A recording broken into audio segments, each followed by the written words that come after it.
नमस्कार, स्वागत है आपका अपने YouTube चैनल DDB RJ पर। उम्मीद है आप अच्छे होंगे। आपकी जो तैयारी है वो भी अच्छी चल रही होगी। रीट की एग्ज़ाम है वो धीरे धीरे नज़दीक आ रही है, तो उम्मीद है कि आपकी तैयारी है वो बहुत ही अच्छी चल रही होगी। और अगर चैनल को सब्सक्राइब नहीं किया तो चैनल को सब्सक्राइब ज़रूर करें, बेल आइकन को दबाएं ताकि आगे आने वाला वीडियो आप तक पहुंच सके। अपने दोस्तों के साथ में, अपने मित्रों के साथ में इस वीडियो को ज़्यादा से ज़्यादा शेयर करें। और अगर तैयारी के अंदर नहीं जुटे हैं तो इन क्लासों से जुड़ें आप, ताकि आपको और भी ज़्यादा है वो फ़ायदा मिल सके। पिछली प्रतियोगी परीक्षाओं के अंदर आए हुए क्वेश्चन हैं वो क्वेश्चन हम आपके लिए लेके आते हैं, तो आप ज़्यादा से ज़्यादा जुड़ें। क्वेश्चनों की जो श्रृंखला है वो आज बहुत ही महत्वपूर्ण रहने वाली है, तो आप ज़्यादा से ज़्यादा जुड़ें। और क्लास को स्टार्ट करते हैं हम पहले क्वेश्चन की ओर यहाँ पर चलेंगे। तो पहला क्वेश्चन है हमारे पास, 2011 की जनगणना के अनुसार राजस्थान में कुल जनसंख्या में अनुसूचित जनजाति की जनसंख्या का प्रतिशत कितना है? तो पहला ऑप्शन है 14.8, दूसरा ऑप्शन है 16.9, तीसरा ऑप्शन है 13.5 और चौथा ऑप्शन है 13.3। तो अगर इसके सही आंसर की बात करना चाहेंगे तो इसका जो करेक्ट आंसर है वो आप जल्दी से बताएं। जैसे ही मैं क्वेश्चन पढ़ता हूँ तुरंत प्रभाव से आप क्या करें, उसका आंसर है वो कमेंट बॉक्स में देने का प्रयास करें, ताकि आपकी तैयारी का भी पता चल सके कि आपकी तैयारी है वो कैसी चल रही है। तो अगर इसके सही आंसर की बात करना चाहेंगे तो इसका जो करेक्ट आंसर है वो 3 नंबर ऑप्शन हो जाएगा, 13.5। 3 नंबर ऑप्शन है वो सही हो जाएगा यहाँ पर, 13.5। यानी 2011 की जनगणना के अनुसार राजस्थान में कुल जनसंख्या में अनुसूचित जनजाति की जनसंख्या का प्रतिशत 13.5 है। इसके बाद अगले प्रश्न के ऊपर चर्चा कर लेते हैं। तो क्लास को बिल्कुल भी स्किप ना करें, ये मैं बार बार हर क्लास के अंदर आपको बोलता हूँ, क्योंकि बहुत ही महत्वपूर्ण क्वेश्चन है वो हम आपके लिए लेके आए हैं। जनगणना 2011 के अनुसार राजस्थान में लिंगानुपात है। आपको बताना है 2011 की जनगणना के अनुसार राजस्थान में लिंगानुपात कितना कम है? तो राष्ट्रीय औसत से 15 अंक कम। दूसरा ऑप्शन है राष्ट्रीय औसत से 6 अंक अधिक। तीसरा ऑप्शन है राष्ट्रीय औसत से 6 अंक कम। और अगला है चौथा ऑप्शन है राष्ट्रीय औसत से 11 अंक कम। तो अगर इसके सही आंसर की बात करना चाहेंगे तो इसका जो करेक्ट आंसर है वो आप जल्दी से बताएं कि इसका जो सही उत्तर है वो कौन सा होगा। तो अगर इसके सही आंसर की बात करना चाहेंगे तो 1 नंबर ऑप्शन है वो सही हो जाएगा हमारा यहाँ पर, राष्ट्रीय औसत से 15 अंक कम क्या है, यहाँ पर ये आंसर सही हो जाएगा। इसके बाद अगले प्रश्न के ऊपर चर्चा कर लेते हैं। अगला प्रश्न है, राष्ट्रीय मरु उद्यान किन जिलों में फैला हुआ है? तो पहला ऑप्शन है जैसलमेर और बाड़मेर, दूसरा ऑप्शन है जैसलमेर और बीकानेर, तीसरा ऑप्शन है जोधपुर और जैसलमेर और चौथा ऑप्शन है यहाँ पर जोधपुर और बाड़मेर। तो जल्दी से जल्दी आप बताएं कि इसका जो सही आंसर है वो कौन सा होगा। तो अगर इसके सही आंसर की बात करना चाहेंगे तो इसका जो करेक्ट आंसर है वो 1 नंबर ऑप्शन हो जाएगा, राष्ट्रीय मरु उद्यान जैसलमेर और बाड़मेर के अंदर फैला हुआ है। 1 नंबर ऑप्शन है वो सही हो जाएगा। इसके बाद अगला जो प्रश्न है 4 नंबर प्रश्न की बात कर लेते हैं हम। राजस्थान में पहला जैविक उद्यान कहाँ स्थापित किया गया है? तो आपको बताना है कि जैविक उद्यान के बारे में आपको बताना है कि जैविक उद्यान कहाँ है। तो पहला ऑप्शन है माचिया जोधपुर, दूसरा ऑप्शन है मरुधरा जैसलमेर, तीसरा ऑप्शन है सज्जनगढ़ उदयपुर और चौथा ऑप्शन है अभेदा कोटा। तो अगर इसके सही आंसर की बात करना चाहेंगे तो आप जल्दी से जल्दी इसका आंसर है वो कमेंट बॉक्स के अंदर बताएं। तो इसके सही आंसर की बात करना चाहेंगे तो इसका जो करेक्ट आंसर है वो 3 नंबर ऑप्शन हो जाएगा। राजस्थान का पहला जैविक उद्यान है वो कहाँ स्थापित किया गया है? तो सज्जनगढ़ उदयपुर के अंदर क्या किया गया है? स्थापित किया गया है। इसके बाद अगला प्रश्न है 5 नंबर, वर्षा जल संरक्षण के लिए रानीसर टांका स्थित है। तो पहला ऑप्शन है जैसलमेर, दूसरा ऑप्शन है जोधपुर, तीसरा ऑप्शन है बाड़मेर और चौथा ऑप्शन है बीकानेर। तो अगर मान लो इसकी सही उत्तर की बात करना चाहेंगे आप, तो इसके सही उत्तर की अगर हम बात करना चाहेंगे तो इसका जो करेक्ट आंसर है वो हमारा हो जाएगा 2 नंबर ऑप्शन। यानी रानीसर टांका कहाँ स्थित है? तो जोधपुर के अंदर है। 2 नंबर ऑप्शन है वो सही हो जाएगा। इसके बाद अगले प्रश्न के ऊपर चलते हैं जल्दी से, टाइम यहाँ पर वेस्ट नहीं करेंगे हम। अगले क्वेश्चन की ऊपर चलते हैं। 6 नंबर क्वेश्चन है हमारा। तो 6 नंबर क्वेश्चन देखो, प्लाया झीलें राजस्थान के किस भौगोलिक क्षेत्र में पाई जाती हैं? तो आपको किसके बारे में पूछ रहा है? पलाया झीलें हैं उनके बारे में पूछ रहा है। तो पहला ऑप्शन है हाड़ौती का पठार, दूसरा ऑप्शन है मैदान, तीसरा ऑप्शन है अरावली पर्वत और चौथा ऑप्शन है थार का रेगिस्तान। तो अगर इसके सही आंसर की बात करना चाहेंगे तो इसका जो करेक्ट आंसर है वो आपको भी पता है कि जो थार रेगिस्तान है, जो रेगिस्तान वाला मरुस्थल वाला जो भाग है वहां पर क्या पाई जाती हैं? ये जो पलाया झीलें हैं ये आपको सबसे ज्यादा है वो देखने को मिलेंगी। इसके बाद अगला जो प्रश्न है उसकी बात कर लेते हैं हम। राजस्थान की आदिवासी जनजातियां मुख्यतः राज्य के किस क्षेत्र में निवास करती हैं? तो पहला ऑप्शन है उत्तरी पश्चिमी रेगिस्तानी क्षेत्र, दूसरा ऑप्शन है दक्षिणी पश्चिमी भाग, तीसरा ऑप्शन है पूर्वी मैदान और चौथा ऑप्शन है अरावली पहाड़ी क्षेत्र। तो अगर इसकी सही आंसर की बात करना चाहेंगे तो इसका जो करेक्ट आंसर है वो हमारा कौन सा हो जाएगा? तो आप जल्दी से बताएं इसका जो सही आंसर है वो कौन सा हो जाएगा। 7 नंबर का अगर हम सही आंसर की बात करना चाहेंगे तो इसका जो करेक्ट आंसर है वो 4 नंबर ऑप्शन हो जाएगा। राजस्थान की आदिवासी जनजातियां मुख्यतः राज्य के किस क्षेत्र में? तो अरावली वाला जो क्षेत्र है वहां पर क्या करती हैं? सबसे ज्यादा ये निवास करती हैं।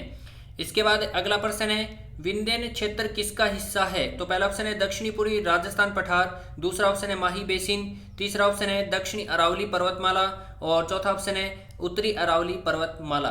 तो अगर इसके सही आंसर की बात करना चाहेंगे तो इसका जो करेक्ट आंसर है वो आप जल्दी से जल्दी बताएं इसका जो करेक्ट आंसर है वो कौन सा होगा। तो इसका जो सही उत्तर है वो 1 नंबर ऑप्शन हो जाएगा हमारा दक्षिणी पूर्वी पठार है राजस्थान का, वो विंध्य क्षेत्र का हिस्सा है। इसके बाद अगला जो प्रश्न है उसके ऊपर चर्चा कर लेते हैं। तो वापानी या बामनी किस नदी की सहायक नदी है? तो पहला ऑप्शन है काली सिंध, दूसरा ऑप्शन है चंबल, तीसरा ऑप्शन है बनास और चौथा ऑप्शन है पार्वती। अगर इसके सही आंसर की बात करना चाहेंगे तो इसका जो करेक्ट आंसर है वो हो जाएगा 2 नंबर ऑप्शन। बामनी किसकी सहायक नदी है? तो चंबल की सहायक नदी कौन सी है? बामनी है। ठीक है, इसके बाद अगला जो प्रश्न है उसकी बात कर लेते हैं हम। 10 नंबर क्वेश्चन है उसकी चर्चा करेंगे हम। तो शुष्क वन अनुसंधान संस्थान आफरी का मुख्यालय कहाँ स्थित है? तो पहला ऑप्शन है जोधपुर, दूसरा ऑप्शन है बीकानेर, तीसरा ऑप्शन है गंगानगर और चौथा ऑप्शन है बाड़मेर। तो इसके सही आंसर की बात करना चाहेंगे तो इसका जो करेक्ट आंसर है वो हमारा हो जाएगा 2 नंबर ऑप्शन। शुष्क वन अनुसंधान संस्थान आफरी का मुख्यालय कहाँ पर है? तो बीकानेर के अंदर है। ठीक है, ये आपको ध्यान रखना है। ये 10 नंबर का क्वेश्चन है। इसके बाद अगला जो क्वेश्चन है 11 नंबर का उसके ऊपर चर्चा कर लेते हैं।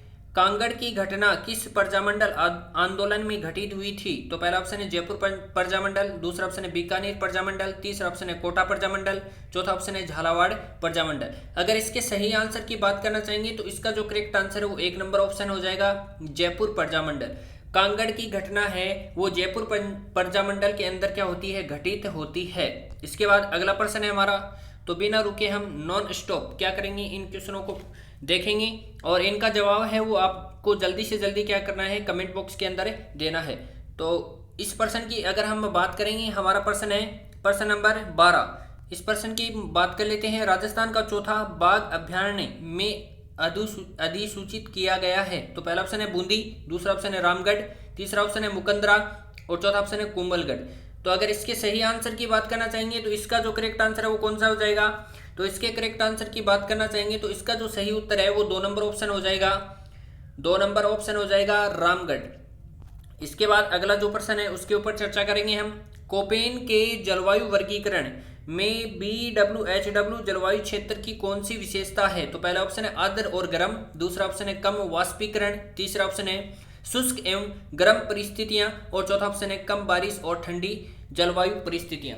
तो अगर इसके सही आंसर की बात करना चाहेंगे तो इसका जो करेक्ट आंसर है वो आप जल्दी से जल्दी बताएं कि इसका जो सही उत्तर है वो कौन सा होगा। तो सही उत्तर की अगर हम बात करेंगे, जल्दी से बताएं आप, 13 नंबर क्वेश्चन का सही आंसर है वो कौन सा होगा। तो इसके सही आंसर की बात करेंगे तो 2 नंबर ऑप्शन है वो सही हो जाएगा यहाँ पर, कम वाष्पीकरण।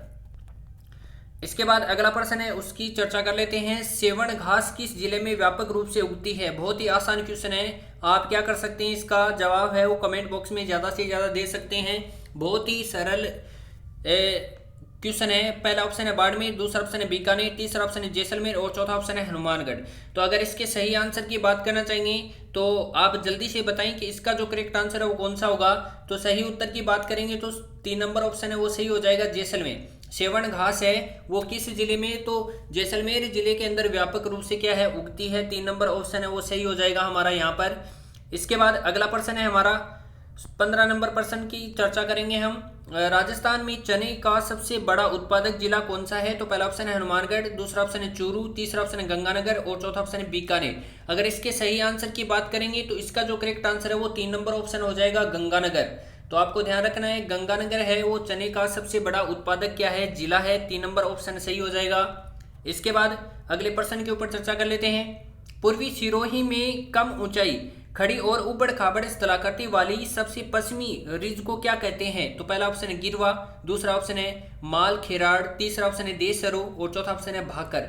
अगर इसके सही आंसर की बात करेंगे तो इसका जो करेक्ट आंसर है वो 1 नंबर ऑप्शन हो जाएगा गिरवा। 1 नंबर ऑप्शन है वो सही हो जाएगा। इसके बाद अगला जो प्रश्न है उसकी बात कर लेते हैं हम। 17 नंबर प्रश्न हमारे सामने है और इसकी बात करेंगे, राज्य के किस जिले में बकरियों की संख्या सबसे अधिक है? बहुत ही आसान क्वेश्चन है। पहला आंसर इसका जो है ऑप्शन जोधपुर, दूसरा है नागौर, तीसरा जैसलमेर और चौथा है बाड़मेर। तो अगर इसके सही आंसर की बात करेंगे तो इसका जो करेक्ट आंसर है वो 4 नंबर ऑप्शन हो जाएगा बाड़मेर। 4 नंबर ऑप्शन है वो सही हो जाएगा। राज्य के बाड़मेर जिले के अंदर बकरियों की संख्या है वो सबसे ज्यादा आपको देखने को मिलेगी।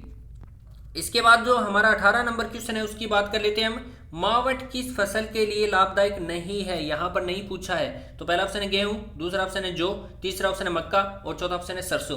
तो अगर इसके सही आंसर की बात करेंगे हम तो इसका जो करेक्ट आंसर है वो हो जाएगा हमारा 3 नंबर ऑप्शन है वो सही हो जाएगा। 3 नंबर ऑप्शन क्या हो जाएगा हमारा सही हो जाएगा। ठीक है, मावट किस फसल के लिए लाभदायक नहीं है? तो मक्का है उसके लिए लाभदायक नहीं है। 3 नंबर ऑप्शन है वो हमारा यहाँ पर सही हो जाएगा। इसके बाद अगले प्रश्न की बात कर लेते हैं हम। अगला जो प्रश्न है, नींबू मसाले और औषधीय पौधे के लिए उत्कृष्ट केंद्र कहाँ स्थापित किया गया है? तो आपको बताना है इसका आंसर 19 नंबर की बात करेंगे। 19 नंबर का आंसर है वो कौन सा होगा? तो इसका आंसर है वो आपको कमेंट बॉक्स के अंदर देना है ज़्यादा से ज़्यादा कि इसका आंसर कौन सा होगा। नींबू मसाले और औषधीय पौधे के लिए उत्कृष्ट जो केंद्र है वो कहाँ स्थापित किया गया है। इसके बाद जो अगला प्रश्न हम बात करेंगे ये 20 नंबर प्रश्न है। तो इसकी अगर हम बात करेंगे तो आपको इसका आंसर है वो कमेंट बॉक्स के अंदर ज़्यादा से ज़्यादा क्या करना है, देना है। आपको वीडियो कैसा लगा ये जरूर बताना। अगर चैनल को सब्सक्राइब नहीं किया है तो चैनल को सब्सक्राइब जरूर करें, बेल आइकन को दबाएं ताकि आगे आने वाला वीडियो आप तक पहुंच सके। और अपने मित्रों के साथ में इस वीडियो को शेयर करना ना भूलें, वीडियो को लाइक करना ना भूलें। अगले वीडियो के अंदर हम और भी महत्वपूर्ण क्वेश्चनों के साथ आपसे मिलते हैं। तो तब तक के लिए धन्यवाद।